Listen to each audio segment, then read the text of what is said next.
எனது அன்பிற்குரியவர்களே, அனைவருக்கும் வணக்கம். நீங்கள் எல்லோரும் எப்படி இருக்கிறீங்க? நீங்கள் எல்லாருமே நீண்ட ஆயுள் ஆரோக்கியம் ஐஸ்வர்யமாக இருக்கணும்னு நான் மேல்மருவத்தூர் ஆதிபராசக்தி அம்மா தாயார்கிட்ட நான் உங்களுக்காக வேண்டிக்கிறேன். என்ன திடீர்னு மேல்மருவத்தூர் சொல்கிறீங்க அப்படின்னு நினைப்பீங்க.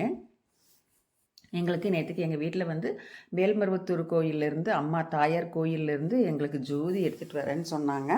அப்படியே சரிங்க அப்படின்னு சொல்லியிருந்தேன். நானுமே வீட்டுக்கு ஒரு 7:30 மணி இருக்கும், நேற்றுக்கு நைட்டு ஒரு 7:30 மணி இருக்கும். அப்போ வந்தாங்க.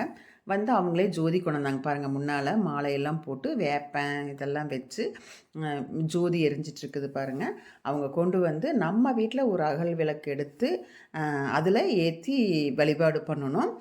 தேங்காய் பழம் வெத்தலைப்பாக்கு இதெல்லாமே உடச்சி அப்புறம் நம்ம ஓம் சக்தி தாயாருக்கு பூ மாலை இதெல்லாம் போட்டு வச்சுருந்தேன்.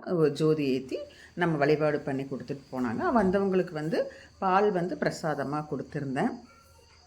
இதை நான் உங்களோட ஷேர் பண்ணணும் அப்படின்னு சொல்லி நினச்சேன். ஷேர் பண்ணினேன். பிடிச்சிருந்ததுன்னா எனக்கு ஒரு லைக் பண்ணுங்கள், அப்படியே எனக்கு கமெண்ட் பண்ணுங்கள். கௌரிஸ் கோம் சேனலை சப்ஸ்கிரைப் பண்ணிவிட்டு பாருங்கள். நன்றி.